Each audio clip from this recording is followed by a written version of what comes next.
right, welcome to Mental Health Mondays Live. This is a new social experiment that we're trying here. This is not Positive Minds. Positive Minds will be back in a couple weeks, but we are trying Mental Health Mondays Live. I am, of course, Mind Runner, and with me is my guest at this time is also my interview guest at the top of the hour at 12 noon today.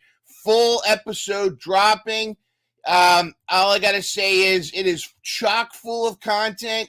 You definitely want to check this out. I'm talking about our friend Mindful Legacy, a.k.a. Matthew Jacobs. Matthew, thank you for joining me on this social endeavor known as Mental Health Mondays. How you doing? I'm good, sir. How are you doing, Mr. Runner? Mr. Runner is doing great. Call me Mind if you'd like. Out of my mind, whatever you'd like to call me. But we want to keep this going to start our weeks with some positive perspective, perhaps some levity, but something that can kind of put our foot in your Zen garden and get you excited about the week. Which Zen gardens, I understand you know quite a bit about. I know absolutely nothing about Zen gardens. I mean, I don't know what you're talking about. Not at all. Yeah, not I'm at all. I'm a pediatric surgeon, and I volunteer on the weekends at pet shelters. I don't know anything about Zen, so that's very good, very good. And of course, the pet shelters. You know, when you go to the pet shelters, do they play the Sarah McLachlan music when you enter? I mean, is that part of the whole mystique when you arrive? It only plays in the cages where the dogs are really sick. Mm-hmm. And the healthy dog cages, they play Eminem. Yeah, really? In healthy dog Eminem? Yeah. Very cool, very cool. Well, we want to keep this going. We definitely want to keep the positive vibes going for Mental Health Mondays. But we do want to acknowledge today is a holiday for some people, I believe for bankers as well. And I believe it is it is known as President's Day. You know, most car salesmen, this is when they offer the President's Day sale, which you can get the best discounts until the next sale, which should probably be a Valentine's Day sale. Actually, the Valentine's Day is already come and gone, so who knows what the next sale is going to be. There's always going to be St. Patrick's Day. St. Patrick's Day sale. There you go. But let's take a moment to acknowledge President's Day. I am a real American. Fight for the rights of every man. I am a real American. Fight for what's right. Fight for your life.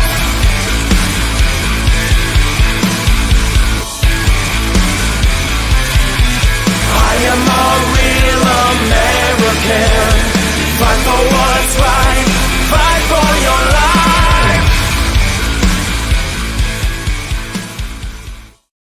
Party on, dudes. was that the Lincoln from Bill and Ted Excellent That Adventure? is exactly the Lincoln from Bill and Ted. You act like that wasn't the real Abraham Lincoln that they used. I forgot the time travel. Yeah, I'm sorry. The time travel, exactly. You know, Rufus has got to take care of business. But I do, on a serious note, though, you know, there's, you know, holidays have different, you know, histories and backgrounds and whatnot. And then some holidays are less special than they used to be. What does President's Day? Should that mean anything to you? What does it mean to you? And what do you feel like that's one of those holidays that's now just pretty much a banker's holiday? It is just a banker's holiday. At one point in time when we had presidents that were worth looking up to, maybe it mattered. That's been a long time ago. But I think mainly now it's for bankers and government officials to have the day off because, you know, they don't get enough days off.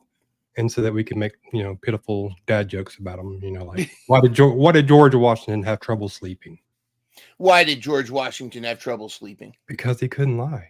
That's right. He had that's what today is for. It's just for wonderful adult jokes like that.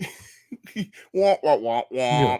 Yeah. Do you think though that we've gotten to a point where we don't have any heroes? Like you can't have a political figure to look up to. I mean, I know that with social media, everything's out there, but like it feels like, I mean, it feels like on one extreme, people are going back in time to cancel historical figures. They're trying to find every reason to, like, George Washington apparently, allegedly, I don't know if this is true, but allegedly, so he didn't have wooden teeth. He had like the teeth of slaves or something. He had all the above. He had horse teeth. His last set of teeth, if you've ever been to the museum, which is a creepy experience because the man had a dungeon.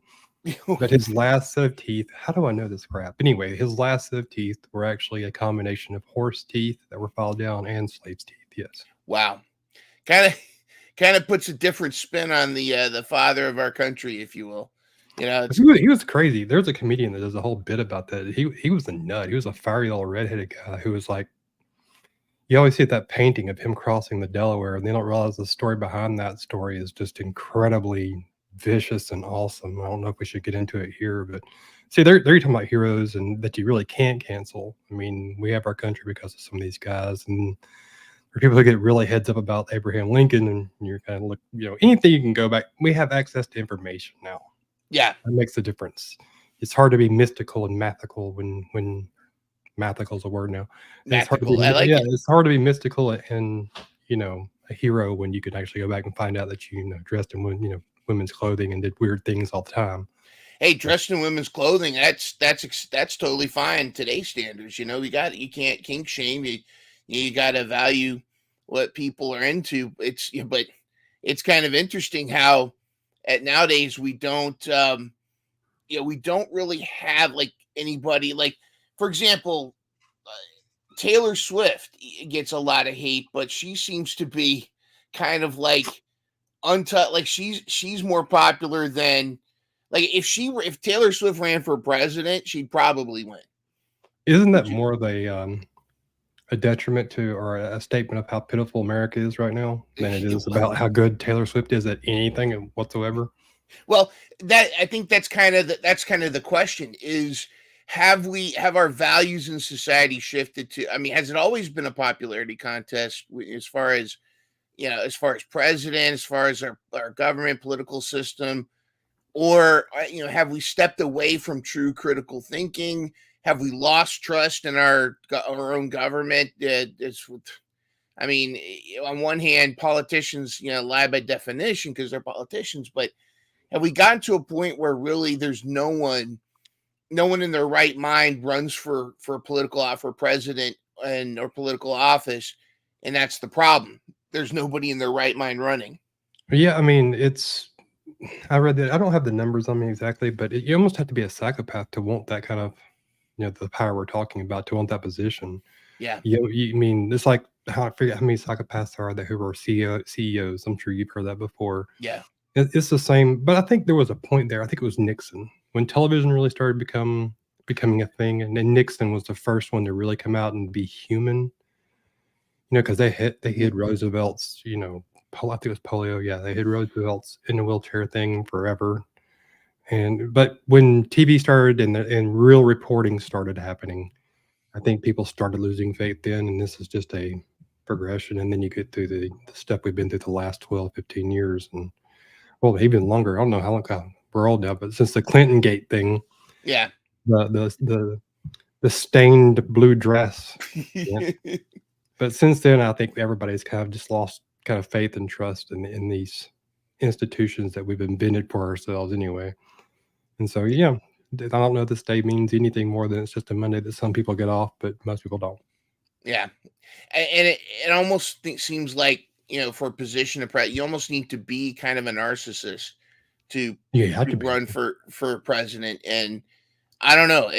Personally, I wouldn't want to be president. And on top of it, too, there is value in the presidency from the standpoint of you are kind of the figurehead of the United States. You are essentially the spokesmodel of USA. But what I think what bothers me is a lot of people forget that most of if you really want to make an impact on our government, it's not necessarily the president. I mean, it's important, but you got to get out there during those non-president. You got to get out there when the Congress candidates are running.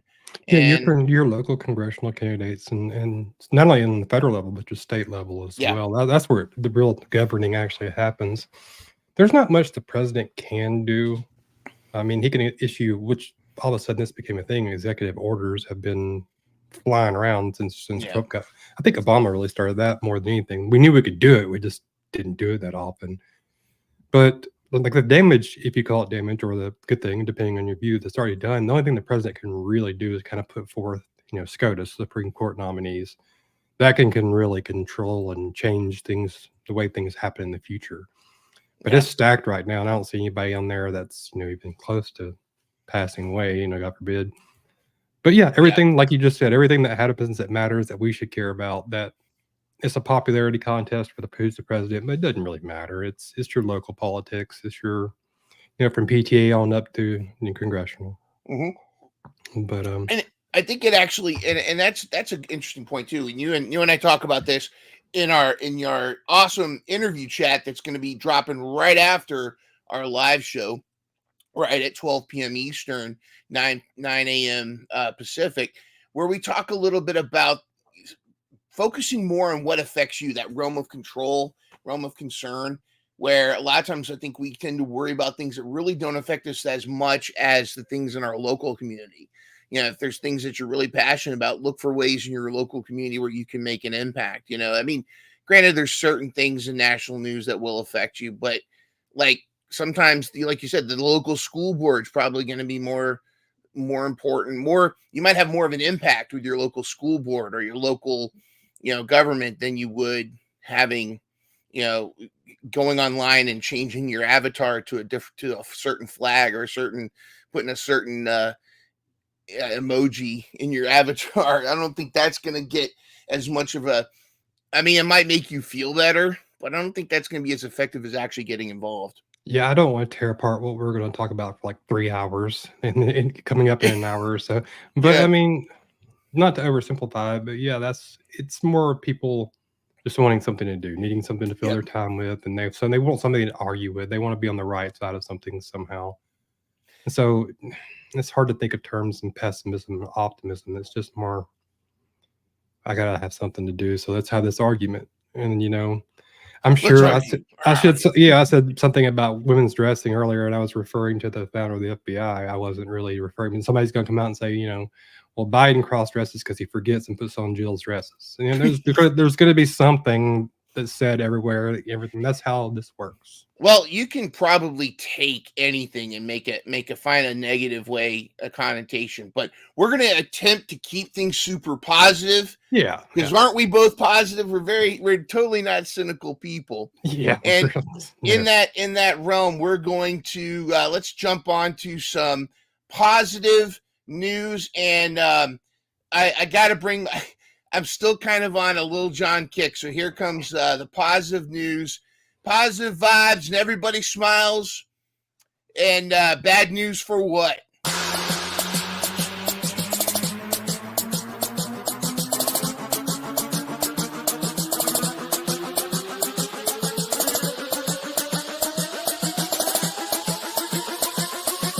Positive vibe and everybody smiles.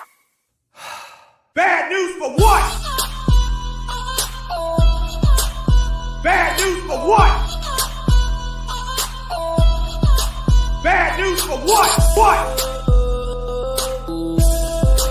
Bad news for what?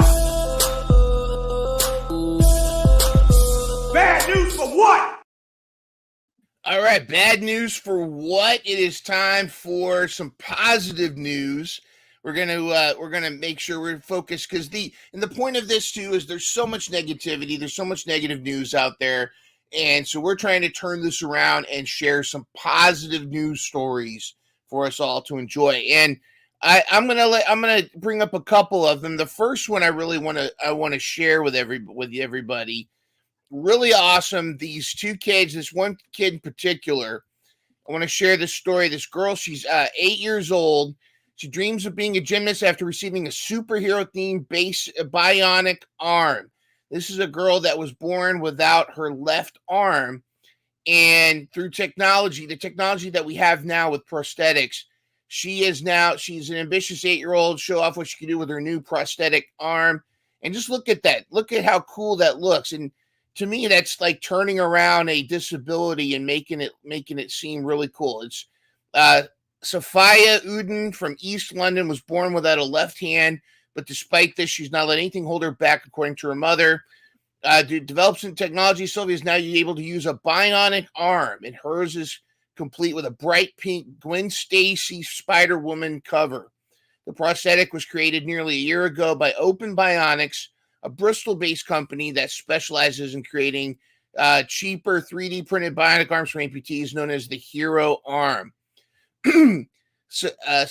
Sophia is one of the first to wear her arm with the Spider-Man character cover, part of the new range of company created after partnering with the likes of Disney, Marvel, and Lucasfilm.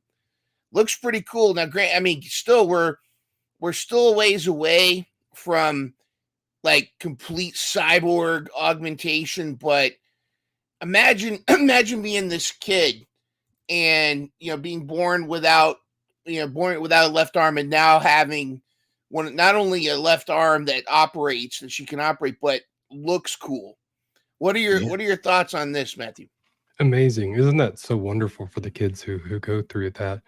And I'm not going to steal from the story. It reminded me of this weekend was baseball opening season for college baseball. And there was one guy who had lost his leg in a boating accident 16 months ago. And he started, with his prosthetic leg, had a similar prosthetic leg, but it wasn't, as nice as this and kid built as this. But it's incredible what we can do these days. It's nice to see people do things for good. Yeah. Because these people aren't trying to make a profit, at this point. And it's a great looking arm. I don't know, I'm hoping that people can see it. It's incredible. Like, if you follow Spidey and Friends on the Disney Junior right there, there's a lot of kids who are going, wow, that's incredible. She can hold a ball with that hand. It just makes you wonder how it works, doesn't it? It does. Now it looks like right here she's got some kind of fastener on there. When I was teaching at my old school in elementary school, we had a 3D printer, and we were sponsoring. We had a student that was born without the use of her left arm, without a left hand, and of course she was so cute though. She was so irrepressible. She called it Bob. She called her left arm. It was like a stub, and she called it Bob. And she didn't let it bother her. And anybody that tried to pick on her about it, she really just kind of let it roll off her shoulder. It was great. And we worked on trying to develop a 3D printed hand for her. It was going to be Bob 2.0. And we didn't quite get the metrics where it was. The end of the year caught up to us before we could really get it lined up. But we did. We were able to at least get her going and in contact with some of these organizations. So we're on the lookout for Bob 2.0 out there. But the fact that this is not only the bionic arm, but bringing in the Marvel, DC, the Disney aspect to it really kind of makes it cool. And I wonder, is it going to turn into something like where people with working appendages are going to want to have some kind of glove that looks just like it? And then that might be a cool way we're going to go. That might be a cool after effect of this technology. Yeah, it's brilliant. I mean, can you imagine being back 8, 9, 10 years old, and your friend comes up and they have a bionic arm? I mean, forget what's on it, but then they have Spider-Man on it. Are you not going to be a little bit jealous? Yeah, I mean, it kind of changes the whole narrative of the whole thing, doesn't it? Absolutely. And continuing on our good news, I wanted to share this guy. We wanted to get to this last week, but this guy right here, this man awarded for quick rescue response to house fire in Washington mountains. And check this out. At first, this may just sound like a regular hero going in to save, but check this out. A humble maintenance worker for Washington State Department of Transportation is being offered for rescuing several people from an intense blaze. Go ahead and start cueing the Foo Fighters "There Goes My Hero" song. It's got to start playing. Pulling over, he discovered the house fire. Thinking quickly, he went in several times and rescued a number of people. He rescued all of those present. He rescued at least 7 people. I'm going to see where it actually says that. Watch on rescuing several people. Red glow pulling over. He he flew to the scene, began banging on doors and windows, yelling fire. All the residents made their escape just minutes before the whole house was engulfed in flames.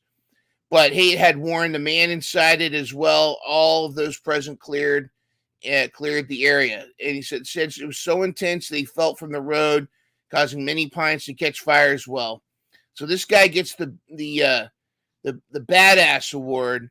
And, it's interesting, too, because, you think about moments like these when you're presented with an opportunity to be a hero that could cost you your life. It's one of those moments that kind of restores my faith in humanity, because there's a lot of times, where I feel like so many of us get so wrapped up in our own selfishness that we wouldn't notice these things, or so many people would instead whip out their phones and film the fire rather than try to be active. What are your thoughts on that? And I mean, kudos to this guy, as well as, do you think this is something that's would become less common in today's society? Depending on the age group. I hate to say that, but I mean, in our age group, I would do it without even thinking. Mm-hmm. Awareness is the greatest agent for change. That's the only thing I could say there. Is just what a badass. Just what a wonderful thing to get in there and put your life on the line. And I think a lot of people forget that being heroic, it doesn't mean you're not scared. It means you probably hadn't thought about yourself. So you're thinking about other people first. Yeah. So that's reason I said generation. It's generally a generational issue there, as far as like, I don't know if a kid would do that these days. He's gonna, like you said, break ass fun and film it. On a positive side, there are a whole lot more people like that in the world that will put themselves at risk and do volunteer firemen, I live in an area where there's volunteer policemen. And wow. So to be able to do things like that, I think there's more humans out there that do that than don't. It's just the bad ones get the press. Yeah. So optimistically, this is a great story for Mindful Monday, Yeah, absolutely. And, you made an interesting point too. It's like, I always wonder, I always say that I got this from my grandfather, the emptiest cans make the most noise. And that's usually like, it's usually the loud, dumb folks that you hear the most. And a lot of times we focus on the negative, but if you really think about it, in the average profession, there's got to be 10% of every profession has got to be, some terrible at it, which there's probably the other, if you look at extremes. But there are some positions where being terrible at the job affects a lot more. For example, if you have a terrible manager at Arby's, he might mess up you might get a bad order. You might get a roast beef sandwich when you wanted a chicken sandwich, and that might make you poo your day. But if you have a bad cop, literally, literally, yeah. if you have a terrible cop, that's a different story. Or a terrible teacher can impact a whole classroom of kids and really cause a lot of long-term damage. A terrible cop cannot be properly make the right decision in a situation. But the flip side is a lot of times we don't hear the successes. We try to hear those positives where there's a moment and the cop or the firefighter or the teacher does a great job. But what we don't hear is the everyday situations that are diffused, that don't become those headlines, that don't become those confrontations. And I almost feel it's weird, because should we hold positions like police officers and teachers to a higher standard than, say, an Arby's manager? Absolutely. And I mean, we should pay them accordingly. There you go. We should pay them. I mean, teachers should get paid like rock stars. Good teachers who aren't pushing some sort of a political agenda in their classroom, who are there to teach, who are there to instruct the next generation. Yeah, they should be paid like rock stars. Mm-hmm. There's no doubt about that. And people, and here's the thing, like you just said, we don't see a lot of it, the positive side. We only see the negative side. But I think that could be narrowed down by not paying attention to the negative side. When it comes on your news, I'm not going to watch this crap, because money is what drives all this. So if they're not making money pushing the negative stuff, they'll have to give us the positive stuff that actually matters. Yeah. But in order for that to work, you're going to have a one heck of accountability process for both teachers and police officers and a few other professions. But just like, I mean, believe it or not, I believe there's actually more pressure and more standards on an Arby's manager because of Yeah. the health code. I forget what they call the people that my mom did this was inspect the health inspector. There's a lot of pressure on the Arby's guy too. Yeah, there's pressure, and see, pressure is relative too, because you could say, well, a coal miner has a tougher job than an Arby's manager. But an Arby's manager stress, as a former restaurant manager myself, I used to manage a Pizza Hut. You have to deal with, there's so much you have to deal with at one time. I actually feel like my time as a Pizza Hut manager prepared me for being a teacher, because you constantly have to be you have to be aware of everything. You have to be Delivery aware of the drivers. customer that's Yeah. walking in. You have to be aware of the make table. Are they good? You have to be aware of the oven, everything. And on top of that, you have to make sure everybody's payroll is good. And especially now, today's society, I feel like there's a lot less younger people wanting to work those customer service jobs, or those minimum wage jobs. There's a lot of kids that would rather. I mean, you can make more money on playing video games on Twitch sometimes, or at least that's the illusion, and sometimes it's the truth. And then you can, go into Pizza Hut and working at even $15 an hour to make a bunch of pizzas and go through that stress. So it's tough to find good people to work for you, as well as to manage the day to day. So yeah, I think stress is definitely relative, and I think it goes back to that comparisons that thief of joy. Just because people are starving in another country doesn't mean what you're going through is any less stressful or Yeah. painful. Granted, I think you can find some gratitude, some genuine gratitude, not the perverted version of gratitude that some of these gurus put out there, but genuine gratitude for what you have. But like, would you agree that stress is relative, but it doesn't, like kind of what I'm saying is stress is relative, where the other, like, depends on your situation. Situational stress. Yeah. I always go back to when my last year in the still business. I can remember one particular day where I got the notification that I had terminated 247 employees in a year. And while I was there an hour and a half early so that my guys could leave on time, Mhm. there was a dude that had a very serious injury while I was there I had to take care of. So I had that stress. And then 15 minutes later, I've got 10 guys staring at me, 40 something guys staring at me, asking me what to do. I'm thinking about one department. And I remember going, oh man, I'm in an incredible amount of stress here. And I tried to trick myself and go, there's some single mom out there who has 3 kids to feed, who is working at two fast food jobs trying to make ends meet. And I'm like, you can't do that. Every stress is stress to you. Yeah. It's what you're going through. You can't compare yourself to somebody, somebody's being chased by a lion across the Serengeti. Stress is stress. And I think to build on that, one of the biggest, since we're talking about mental health Mondays here, is it's when you pretend you're allergic to stress. That's when the Interesting. problem falls. When you pretend like I'm immune to stress. I mean, that's when I had my heart attack. When that Yeah. hubris happens, when you go, I'm immune to stress, I can handle everything, and I'm sleeping 4 hours a night because I'm making bank, because I'm driven, Yeah. then you die. Mm-hmm. And I'm sorry? You can't take the money with you. No, and I don't have any friends or anything from that time frame. I had people I thought ride or die, so to speak, and I don't know anybody from back then. None, not one person from back then. So, I mean, stress is relative, like you said, and it's relative to your situation. So, I mean, I get really sick of people. You get me on the soapbox here now. I get really sick of people who are like, the 40-year-old mom whose kids are fixing to go away to college, 42-year-old mom who's got grandkids, who's lost a child or something like that, and they're like, oh, you don't know stress, white privilege, all this kind. No, everybody has their version of stress, and all of it can be a killer if you don't know how to deal with it. Yep, absolutely. And I like what you said. The feeling immune to stress is you're lying to yourself, because I think a lot of times we try to take too much on ourselves. That goes back to make sure you put your own oxygen mask on first.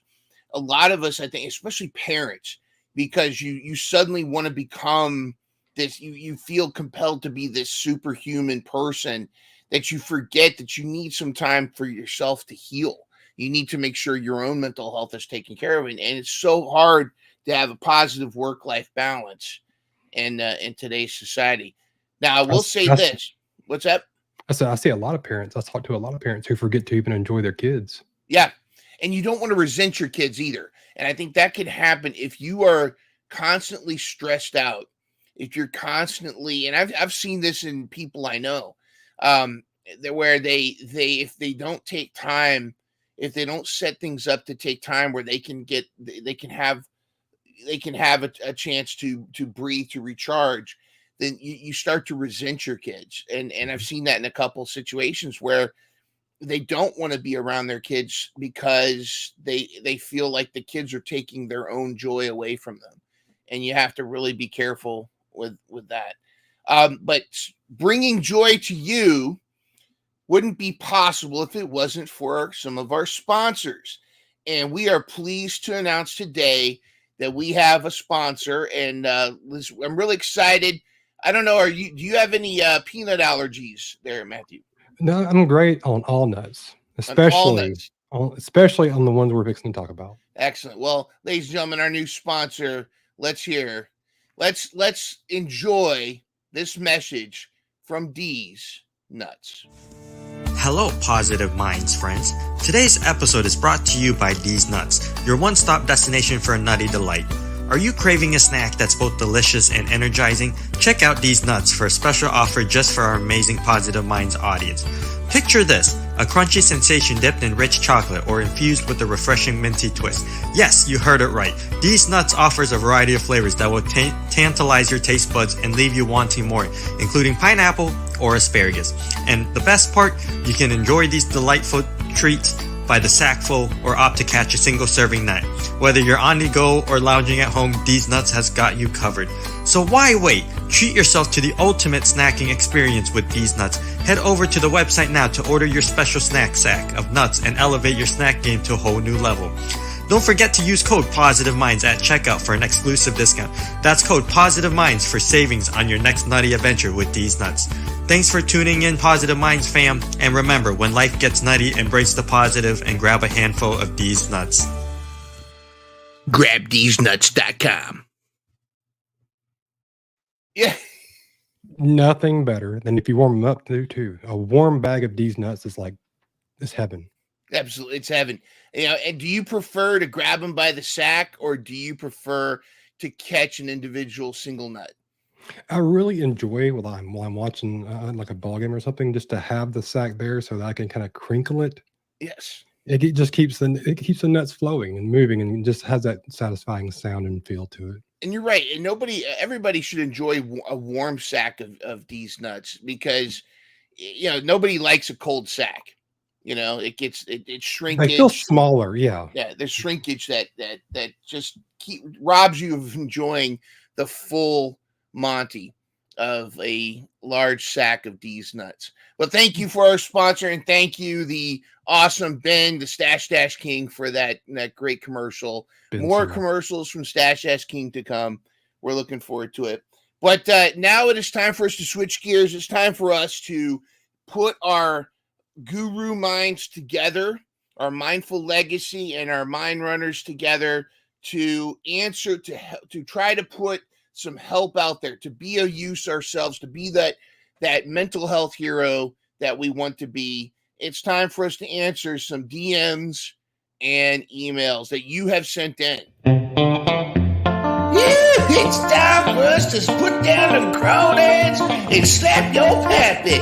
It's for DMs and emails. Woo-wee! Flick a tick off a hound dog and skin yourself a polecat.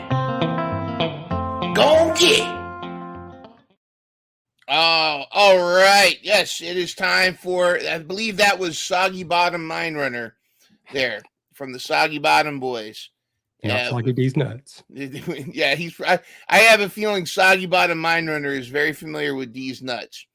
So now these are DMs and emails that were sent in to Positive Minds. So a lot of these will be addressed to Mind Runner and Positively Chris. So just giving everybody a chance here. But here's the first message that we've got. This is, hey, Chris and Mindrunner, and Matthew as well. I'm sure they if they knew you were going to be here, they would have put Matthew.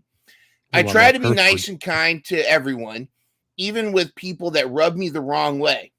Well, they need to actually grab on these nuts. I think they'll change their attitude there. Recently, I met my new neighbor who just moved next door. She's older than me and lives alone with her dog, Spanky. Every time I go outside, she comes out to talk to me. Every time. And she talks on and on and on and never lets me add to the conversation. She will ask me a question, and before I can even respond, she goes on a wild rant about herself. She is making me want to stay inside. How can I tell her to back off without hurting her feelings like a good neighbor? Good one. What are your thoughts right off the bat there, Matthew? Have you experienced this situation before, and what kind of advice could you give to the neighbor there? Every time I go in public, my advice would be the resistance of an unpleasant situation is the root of all suffering. So first of all, don't hide in your house and become agoraphobic because of your lady next door. Start asking her, stand real close to her as close as you can get, because people hate space invaders. Bluey taught me that. And then just start asking her extremely uncomfortable questions. Interesting. She will eventually leave you alone. I promise you. Like, bring up the things you're not supposed to bring up. Politics, God, the whole thing. And just say the most off-the-wall stuff. And eventually she will deem you as crazy. If you truly do not want your neighbor to speak to you, you can figure out a way to say something that will make her stop speaking to you. Do you think that's the answer, is to make her put it on her, make her feel alienated? I don't know if alienate is the proper word, but I mean, you could always be mature and be like, hey, I'm just trying to enjoy outdoors. I don't feel like talking to people. And most people will respond to that. But you have to kind of go out on a funny limb there and go, that's a situation that can be resolved by most adult people. So you have to kind of go, do you want to walk across and say, hey, ma'am, I really just want to walk out my door without being bothered, and it'll stop. And you can do it nice and politely. And of course, there's no way of doing it without hurting her feelings, was my original point. Yeah. But the only other thing too, you've got to be able to say no. You got to be strong enough to know when to say no. I think that's empowering. I think there's a lot of us out there that want to be nice. Like, we don't want to hurt other people's feelings, but you have to be powerful enough to say no, and not always like no forever. Like if somebody invites you to go somewhere to go do something and you don't want to do it, don't do it. Be powerful to say, take that power to say, no, I don't want to do it. And it's not you, it's not the person offering to do it. Just say, I don't feel like doing that. I don't want to do that. Now, there is a point where you've got to check yourself. Are you being a stick in the mud? Should you really go? Because I'm guilty of not wanting to go do anything, and then I go, but then I force myself to go, and I have a blast. I have a great Sometimes, time. Yeah. So I think that's one thing to keep in check. But if there's something you truly don't want to do or get involved in, it goes back to that self-care. Is you want to make sure that you are taking care of yourself, that you are actually making sure that your self-care is important. And if you're committing yourself to too many things, especially things you don't want, it's gonna be kind of like with the parent thing. You're gonna start to resent that friend and not want to talk to them. And if they're a good friend, they'll understand. Maybe ballet is not what you want to go to. Yeah. I mean, but you can never know. You might enjoy it. I thought I would hate the symphony. They end up loving it several times, like you said. You never know. Mm-hmm. But in two pieces of like legitimate advice here, if we're going to actually speak about it, I actually do when I'm coaching people and they have panic attacks have people talking to them, they're kind of shy. These are great for keeping people from speaking to you. Just put them on. You don't have to have music on. They're the noise canceling headset. Yep. And you can walk right by if that's what. Because don't let the behavior of others destroy your peace. Somebody important said that. Ooh, I like that. So it's within your dichotomy of control how you handle the situation. Throw on some headphones, go out in the yard, pretend to dance. Whatever. And then you don't make eye contact, and nobody's feelings are hurt. She just thinks that you're into your music. Yep, and you're just jamming out to it.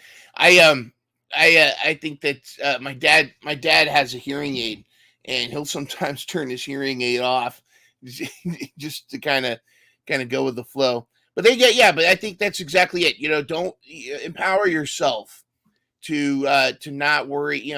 Don't let someone else's influence, and this goes for just about anything. Don't let someone else don't give power to other people to shackle you in your life, from the standpoint of, like, if you go out to your yard, you shouldn't feel taken hostage by your own yard. You just enjoy it and just smile politely, and then just kind of move on, or put on some headphones and rock out. Good advice.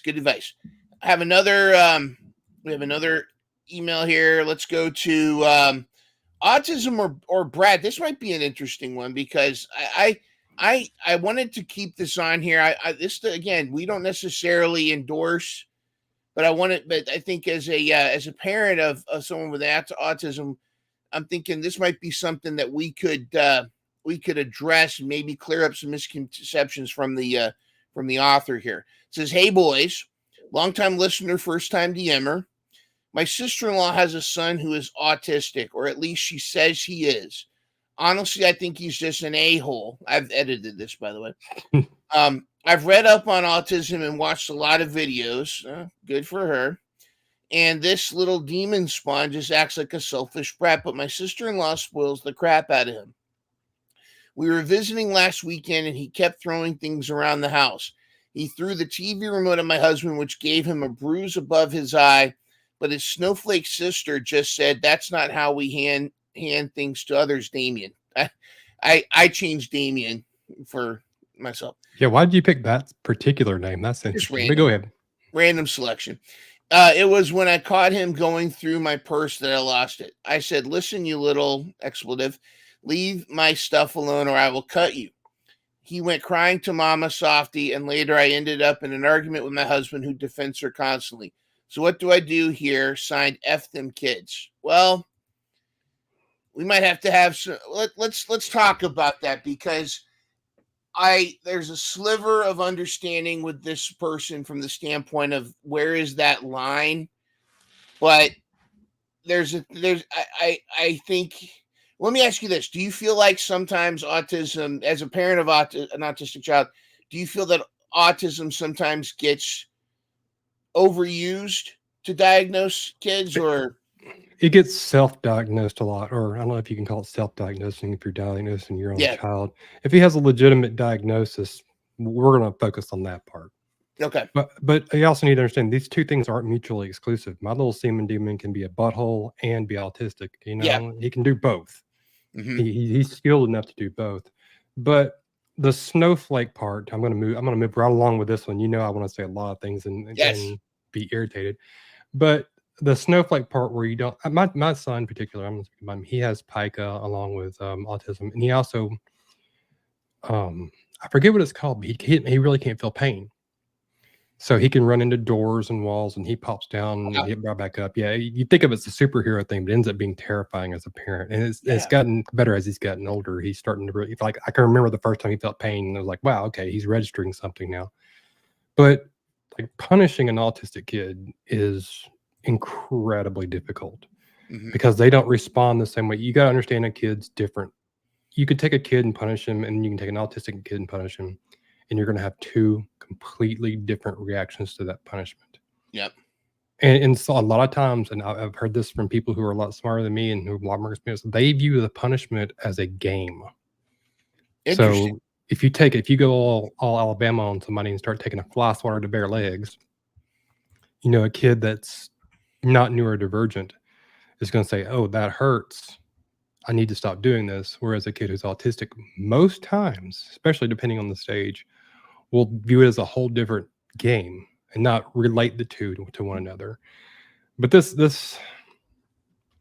throwing thing is actually, my kid still throws his juice constantly. And we've got to where I make him pick it up and clean it up and this kind of thing, because it's annoying to have sticky floors all the time. It ruins the robot vacuum cleaner. that's another thing that is indicative of an autistic kid, is throwing things and going through things. That's every kid. Every kid I've ever met in my life would go through a purse if it was sitting there.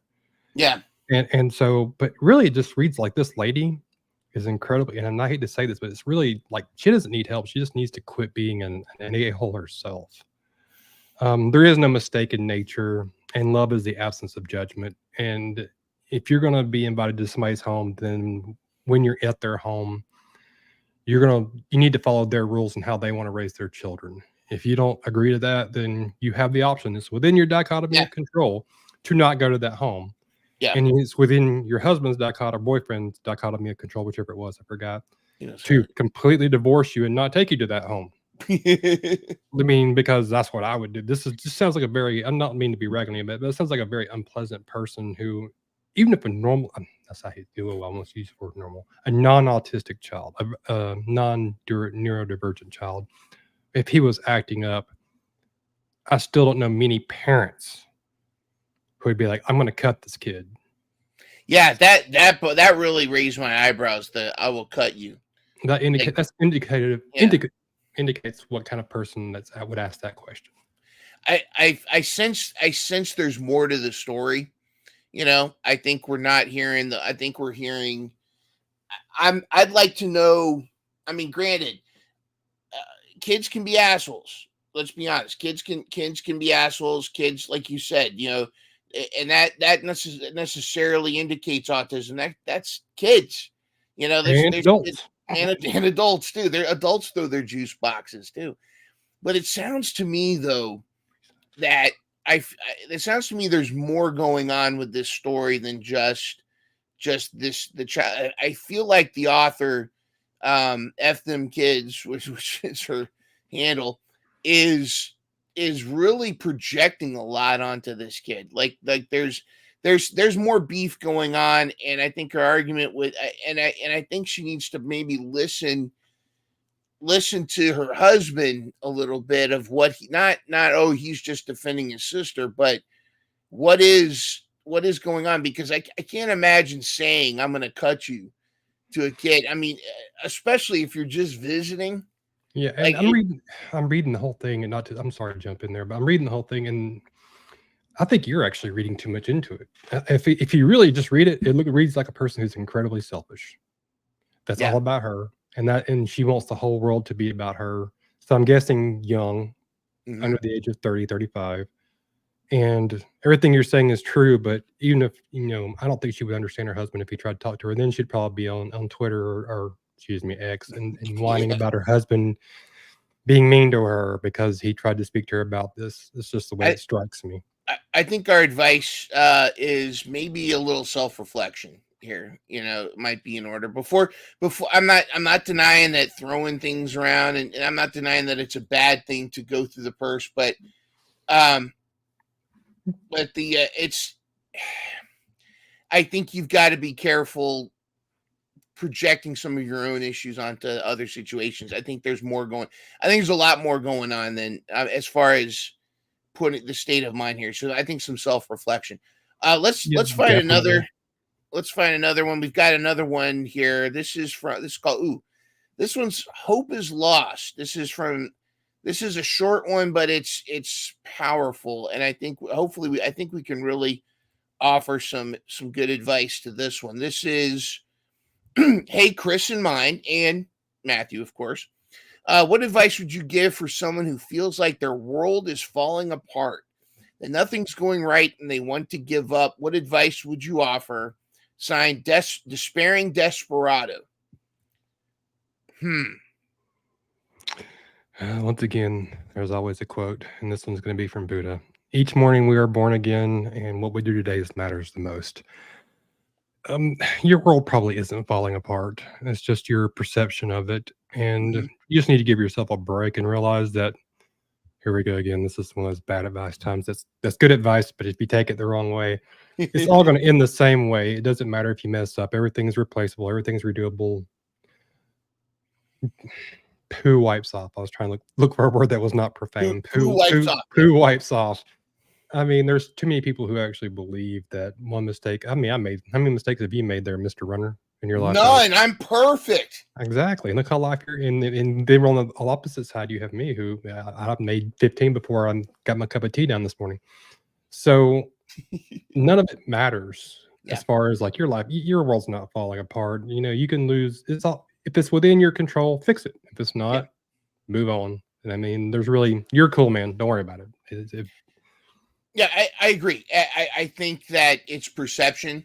I know with me, when I was much younger and less world experience, like when I felt like my world was falling apart when I put too much of myself into something that wasn't reciprocated, whether it's a relationship or a project or something where like I've had relationships where I was much more involved than the other person. And then when we broke up, it hurt more to me because I invested more. And I think sometimes if you invest too much into something and then it ends, regardless, and I'm not just talking relationships, it could be projects, it could be just certain things that can happen. And also I felt sometimes it could be whether your parents have an idea of who you should be versus who you really want to be, or something where you were trying for one thing and it's not working out. I think sometimes we feel like the sky is falling when really all that is indicative of change. Yeah. And I feel like you just need to step back, like you said, realm of control, realm of concern, like focus on what you can control, but follow your heart.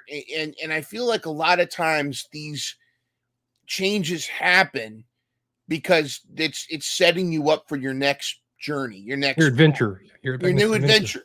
Yeah. Like and if I was to really sit down and like, if I was coaching this guy, or I'm assuming it's male, I'm just going to say use them, the male.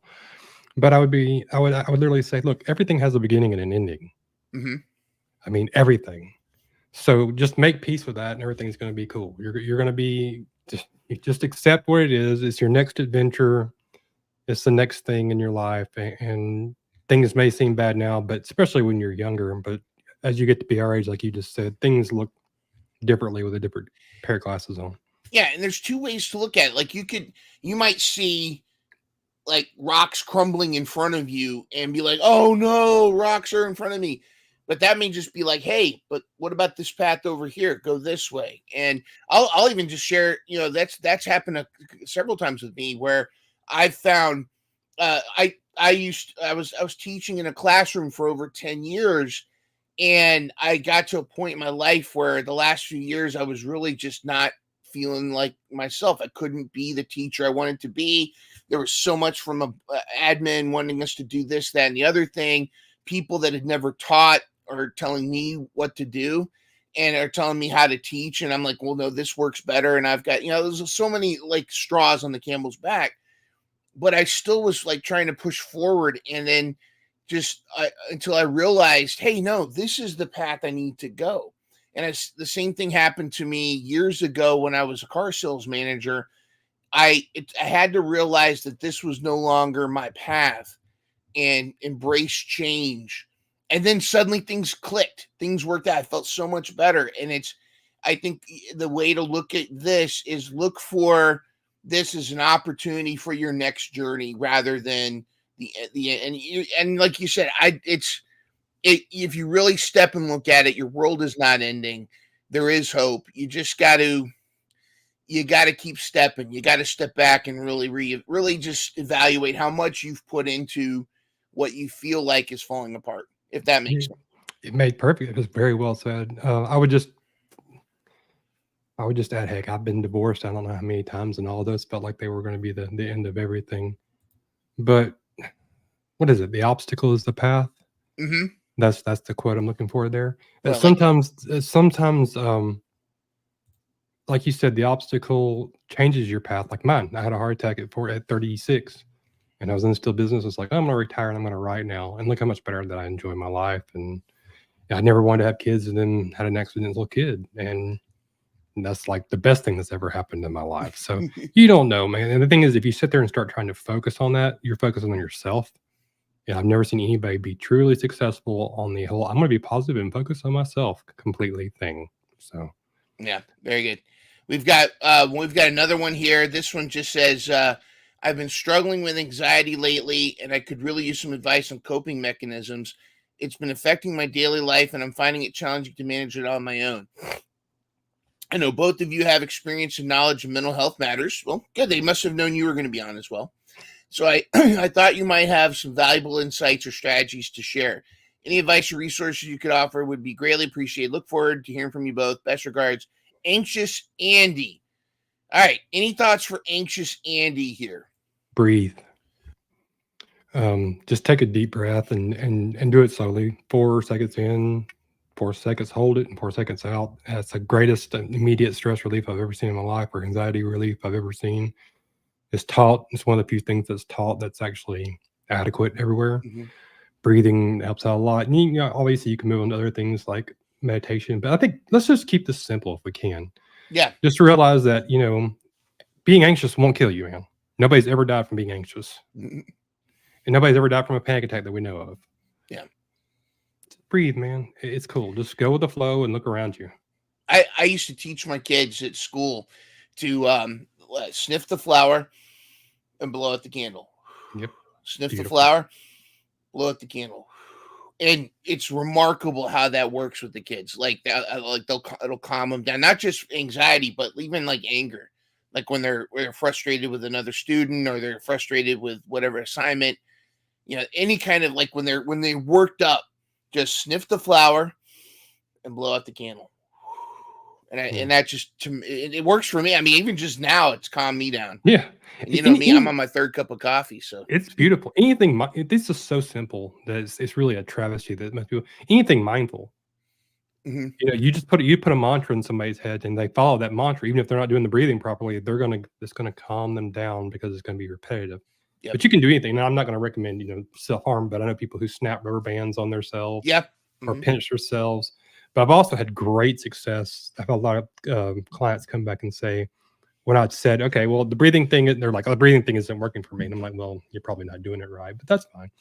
So I say, touch, look around you and find something to touch and think about that texture. Like I have many things on this particular desk, on that desk. There's not a lot, but many things I have a little fake plant here. Mhm. And it has you see the lines, but each one of those lines is an indentation. Yeah, it's a texture. And see, when you're thinking about that, touching that, and you're thinking, hey, there's indentations there. You don't have time to be anxious. Then realize that the cortisol release from anxiety and things of that nature is all perfectly natural. It's, it's from the lizard part of your brain, from when we needed it to run away from, once again, lines in the Serengeti. Thought I'd work that in a couple times a day. But yeah, touching is just as good as anything else. And don't be touching these nuts. I'm saying. I was about to say, be mindful of what you're touching too. It's got to be appropriate. Some people you can learn from autistic kids here. I mean, you can do that because this feels good to me. To yourself, yeah, other people. Don't start rubbing on other people unless they want that. Yeah, but exactly. But yeah, just there's so many simple things, and it's just sometimes just be anxious, man. Be anxious and learn that you can be uncomfortable and be okay. I think a lot of people could learn from that. I think so too. I think a lot of people can learn from that, and I think it's important. So we are out of time. Thank you again for tuning into our Mental Health Mondays live. In just about 30 seconds, the debut, today's episode 47 with Mindful Legacy himself, Matthew Jacobs, will air in its entirety. Oh, you're not going to believe how deep we go down the rabbit hole there. But before we go, let's have a more than a fortune cookie takeaway from you, Matthew Jacobs. I'm going to hit this, and then we'll have one more than a fortune cookie takeaway.